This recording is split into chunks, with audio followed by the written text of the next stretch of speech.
കൊപ്പത്തിന് പൊൻതിളക്കമേകി 2 പതിറ്റാണ്ടിന്റെ പാരമ്പര്യവുമായി grand Akshara golden diamonds, Pattambi road, Koppam. Kottakkal നഗരസഭയെ 100% cancer സാക്ഷരമാക്കുക എന്ന ലക്ഷ്യവുമായി കോട്ടക്കൽ CDS കുടുംബശ്രീ യൂണിറ്റിന് ക്യാൻസർ അവബോധ ക്ലാസ് നൽകി. കോട്ടക്കൽ നഗരസഭയെ 100% ക്യാൻസർ സാക്ഷരമാക്കുക എന്ന ലക്ഷ്യവുമായി കോട്ടക്കൽ CDS കുടുംബശ്രീ യൂണിറ്റിന് ക്യാൻസർ അവബോധ ക്ലാസ് നൽകി. കോട്ടക്കൽ നഗരസഭയും ക്യാൻ കെയർ ഇന്ത്യ ഫൗണ്ടേഷനും സംയുക്തമായി നടത്തുന്ന സമഗ്ര ക്യാൻസർ അവബോധ പദ്ധതിയായ 100% ക്യാൻസർ സാക്ഷര കോട്ടക്കലിന്റെ ഭാഗമായാണ് പരിപാടി സംഘടിപ്പിച്ചത്. Can care India foundation president doctor ഷീദ് അബ്ദുൽ വാഹിദ് ക്യാൻസർ ബോധവൽക്കരണ ക്ലാസ് നൽകി.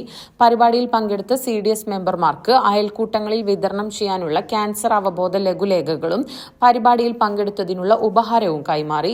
കോട്ടക്കൽ നഗരസഭാ ചെയർപേഴ്സൺ ഡോക്ടർ ഹനീഷ, ആരോഗ്യ standing committee chairperson Fareeda teacher, മറ്റ് CDS ഭാരവാഹികൾ എന്നിവർ സംബന്ധിച്ചു.